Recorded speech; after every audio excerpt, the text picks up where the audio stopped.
प्रिय भावंडांनो, तुम्हाला सर्वांना माझी ओळख करून दिली, पण ती ओळख बाजूला ठेवा. मी तुमचा माणूस आहे एवढीच माझी ओळख. या ठिकाणी काल जी घटना घडली त्याच्या बाबतीमध्ये माझे बंधू सुबोध मोरे, त्याचबरोबर माझे दुसरे बंधू शैलेंद्र कांबळे, बाकीचे सगळे कॉम्रेड्स या ठिकाणी उपस्थित आहेत. तर या बाबतीमध्ये एक मला खूप दुःख झालं काल की कीर्तनकार महाराज या ठिकाणी आले आणि महाराष्ट्राच्या कीर्तन परंपरेतलं कीर्तन ते करत होते. तर त्यांनी मृदंग आणि टाळ ही पवित्र वाद्य आहे महाराष्ट्रासाठी, आणि त्या पवित्र वाद्यांचा अपमान, त्याचबरोबर जात नसलेला जो देव आहे आमचा विठ्ठल, त्या विठ्ठलाच्या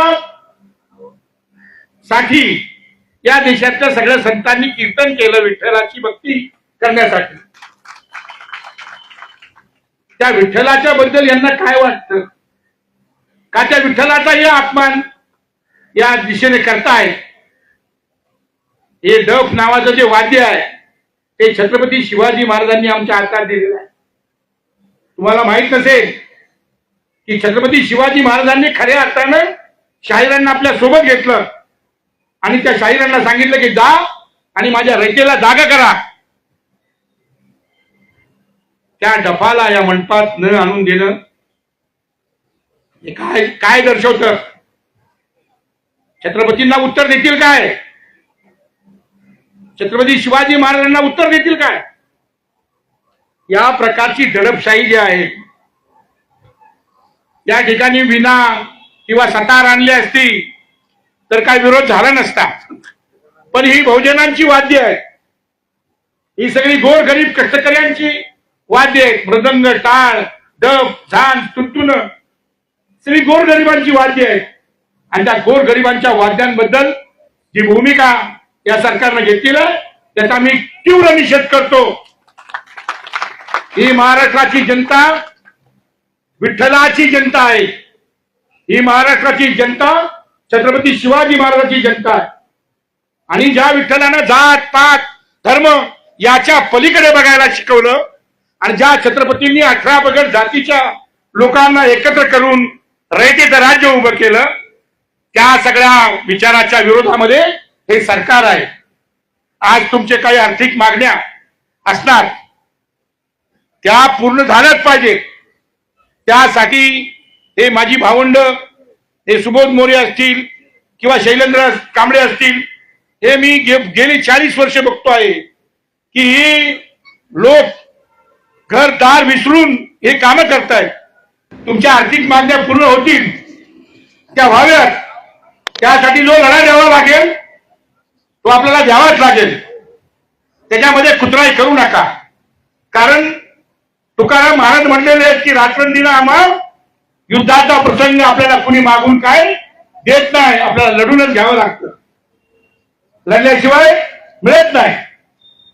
तर ते तुम्हाला मिळेल आणि आर्थिक मागण्या पूर्ण झाल्या होतील.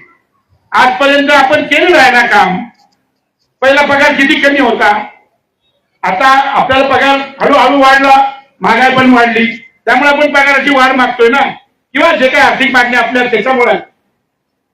दुसरी एक गोष्ट त्याच्याबरोबर लक्षात ठेवा की ज्या वेळेस कामगारांच्या लढ्याला यश येतं आणि त्यातनं काही थोडे बहुत पैसे आपल्याला मिळतात, ते पैसे आपले जातात कुठं?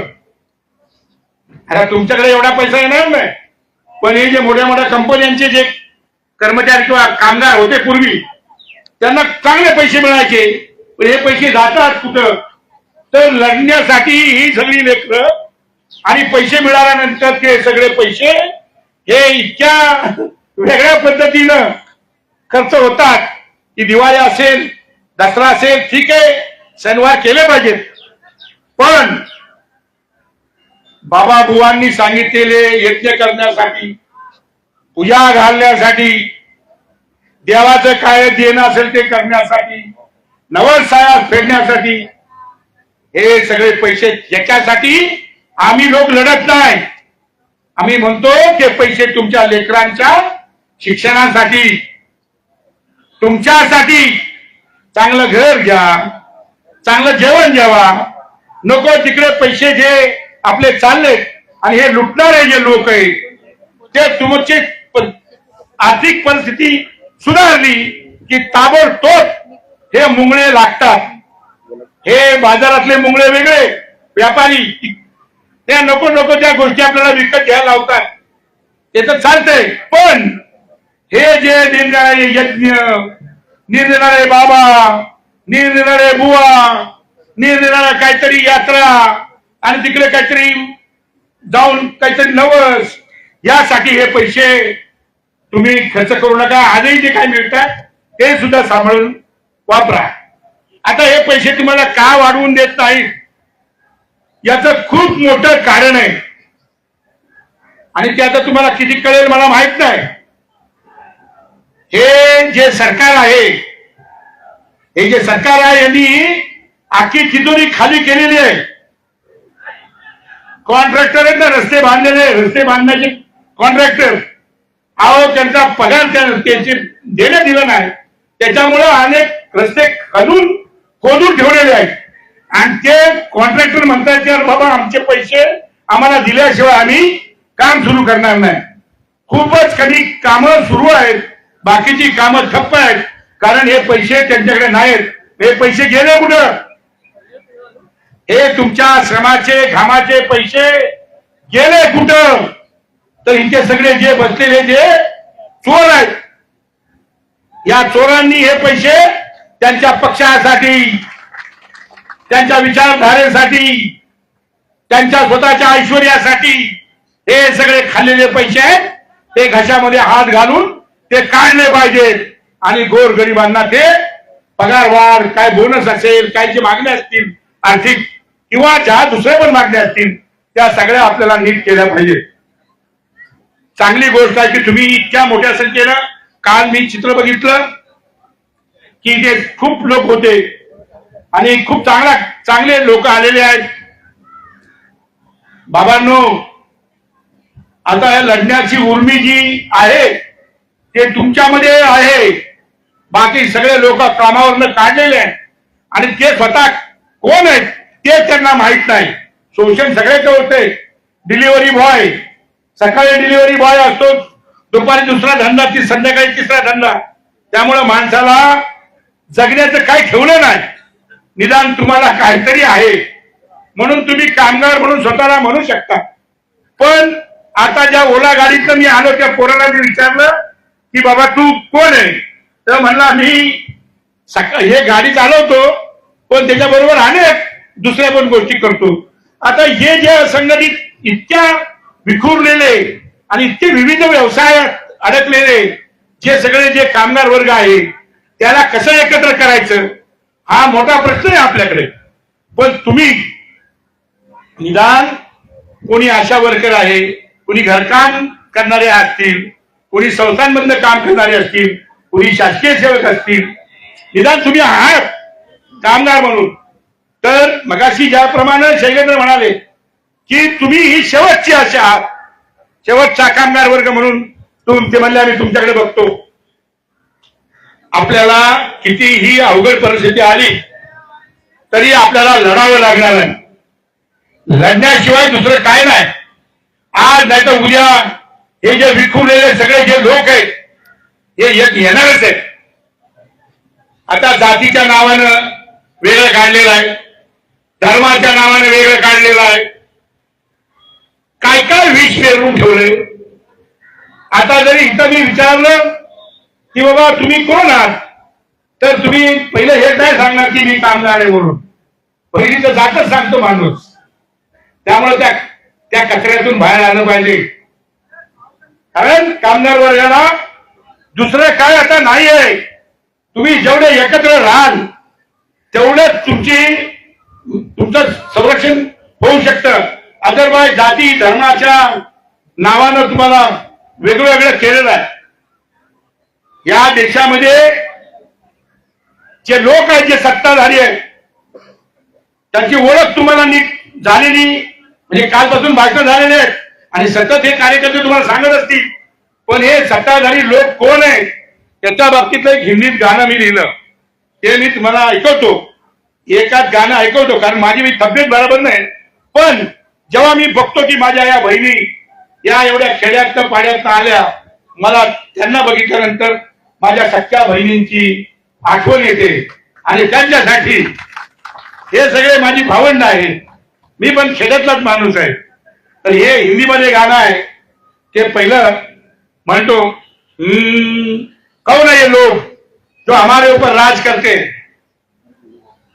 ये हिटलर के साथी जनाजों के बराती, ये हिटलर के साथी जनाजों के बराती, पूछते नहीं इंसान को कौन है तू, पूछते हैं धर्म और जाति, और इनकी सूरत को पहचानो भाई, इनसे संभल के रहना रे भाई, इनकी सूरत को पहचानो भाई, इनसे संभल के रहना रे भाई, गलती करोगे आहे भरोगे, जालिम का जमाना धरी ना भाई, आओ चोर चिट्टर बैठे हैं भाई, कुठे चोर चिट्टर बैठे हैं भाई, बड़े सेक्टर बैठे हैं भाई, कुछ दिल्ली में बैठे हैं भाई, कहा बैठे दिल्ली में बैठे, कुछ दिल्ली में बैठे हैं भाई, और कुछ बम्बई में बैठे हैं भाई, कुछ दिल्ली में बैठे हैं भाई, कुछ बम्बई में बैठे हैं भाई,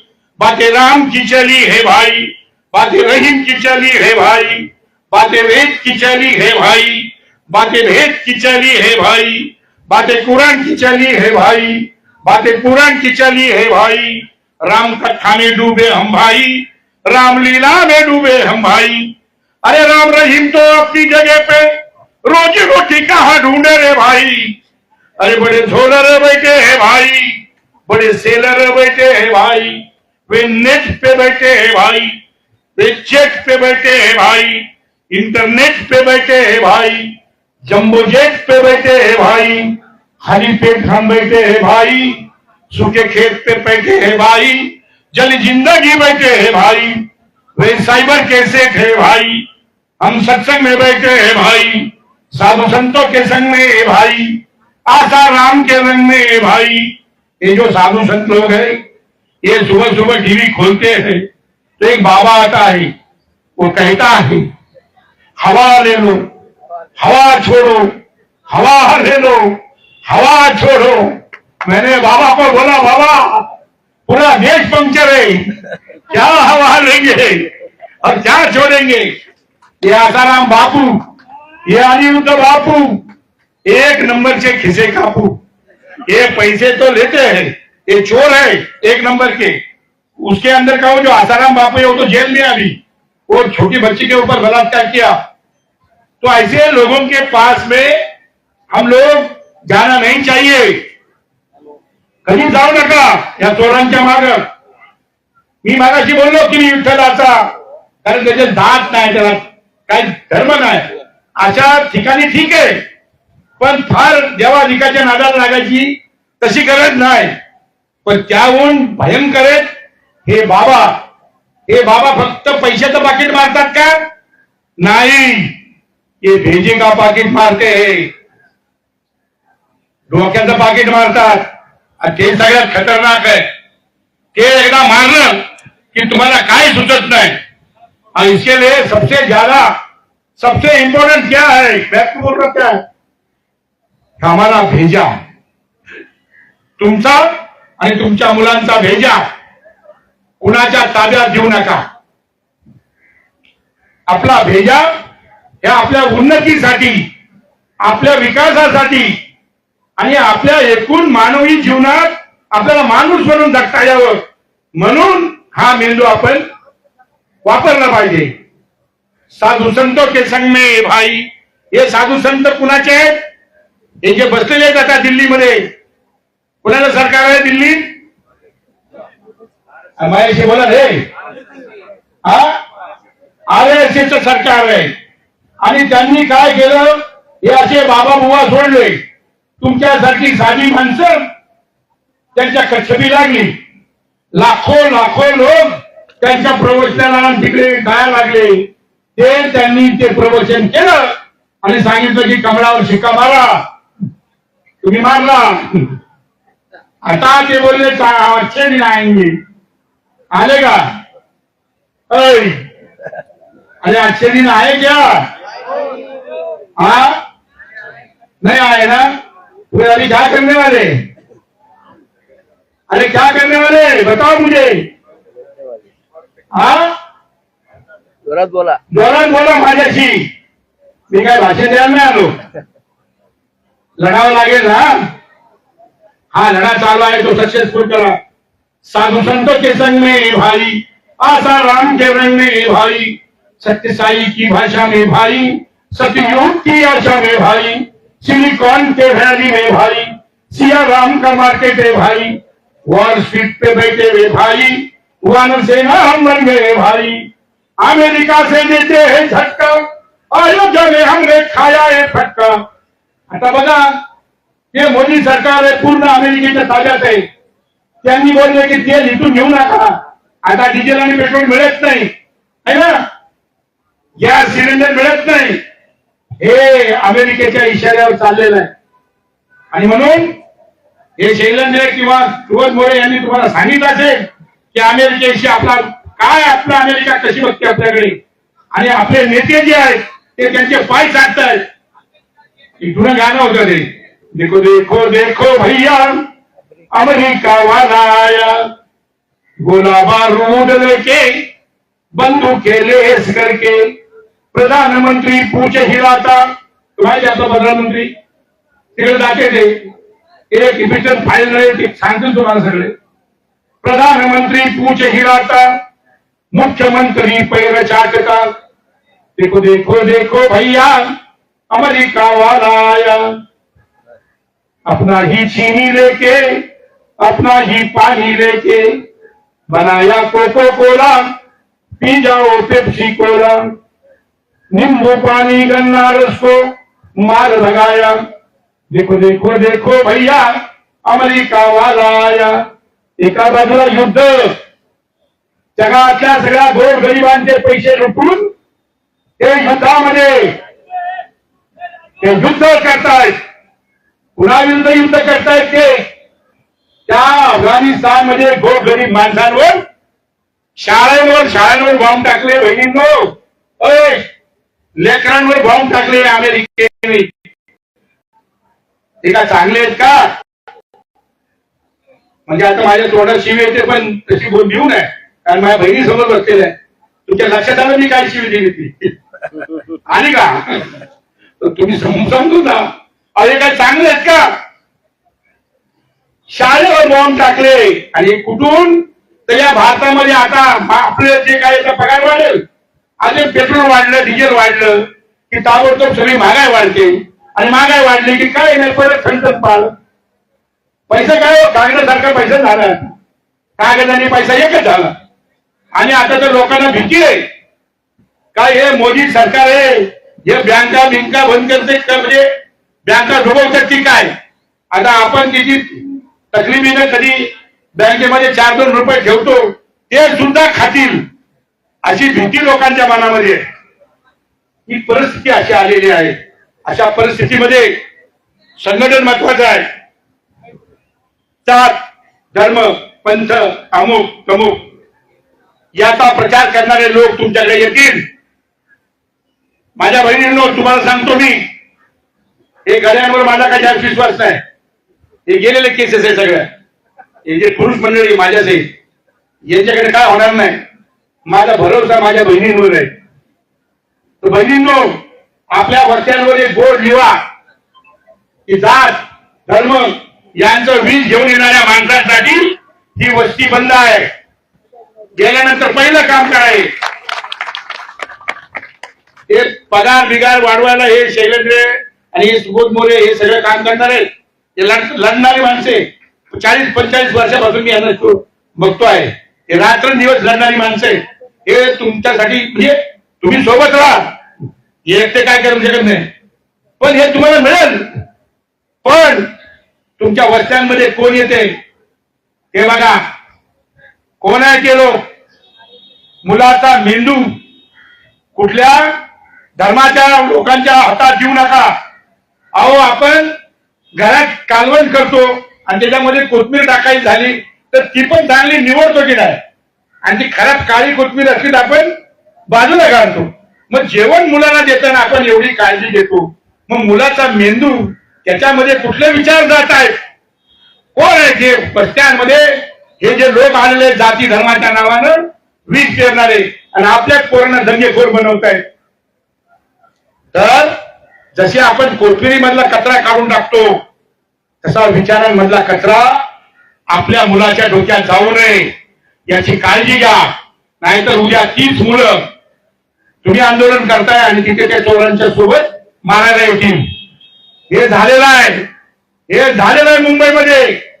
गिरणी कामगार लढत होते शेवटपर्यंत आणि त्यांची पोरं त्यांनी नीट नाही सांभाळली, ती पोरं गँग मध्ये गेली आणि त्याच गिरणी कामगारांचे लढे तोडण्यासाठी फोडण्यासाठी हे गुंडा गँग तिथं आले. ही परिस्थिती म्हणजे फक्त पगाराची नाहीये, पगारापुरतं मी बोलत नाहीये.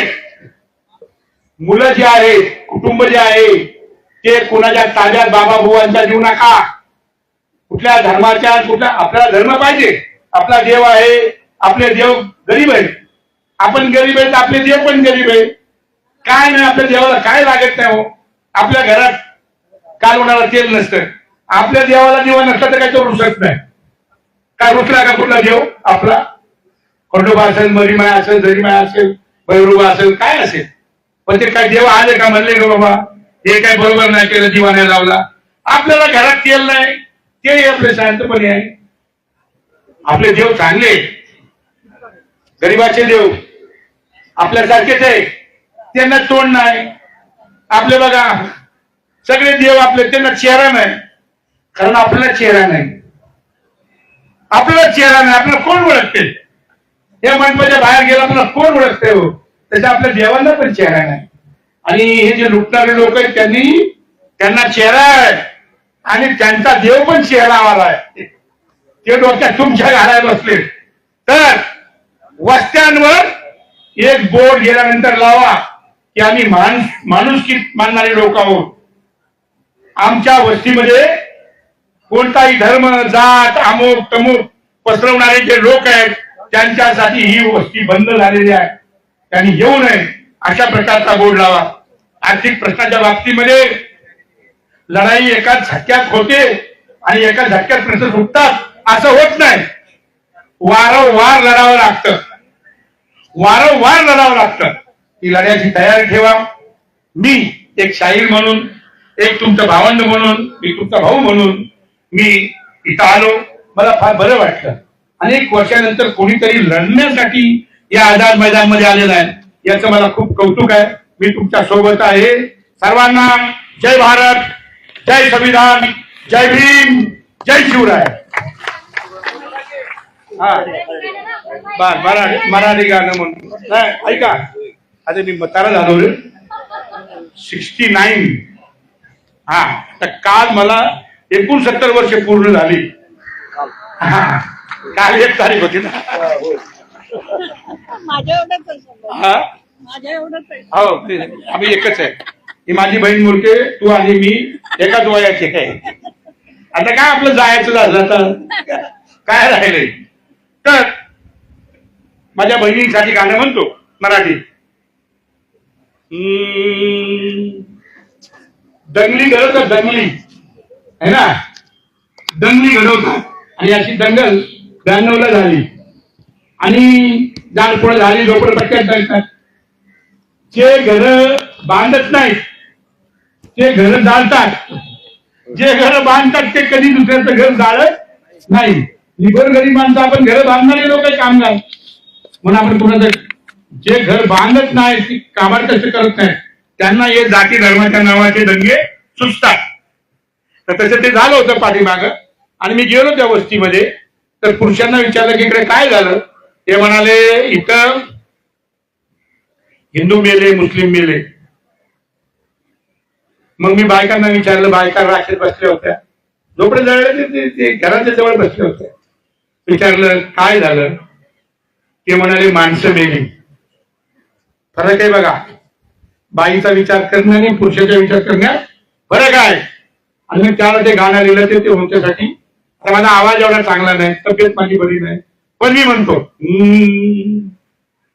नाही हिंदू गम मारला, नाही मुस्लिम मारला, माणूस मारला, बया माणूस मारला, माझा हुसेन मारला, बया किसन मारला, माणूस मारला, बया माणूस मारला. त्यांची हत्यारे रक्ताची, हे सगळे दंगेखोर, त्यांची हत्यारे रक्ताची, फौज बांधली भक्तांची. सगळे शाकाहारी देवांचे भक्तांची फौज आहे. त्यांची हत्यारे रक्ताची, फौज बांधली भक्तांची. त्यांनी सिंहासना पुढे खऱ्या देवाला कापला.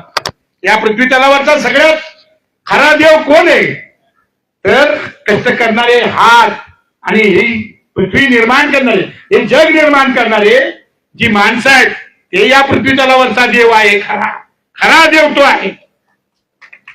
खरा देव एक कष्टकरी माणूस आहे. त्यांची हत्यारे रक्ताची, फौज बांधली भक्तांची.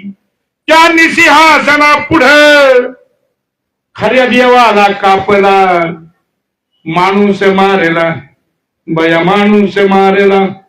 आले जुलूस झेंड्यांचे, आले कळप गेंड्यांचे, आले जुलूस झेंड्यांचे, आले कळप गेंड्यांचे. त्यांनी माणसातला माणूस ठेचून मारला.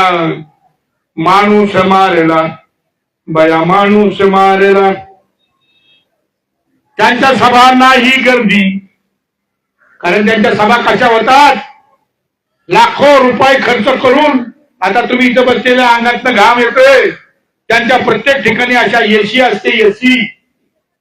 लाखो करोडो रुपये खर्च करतात, कारण हे पैसे आपल्याकडनं चोरलेले असतात.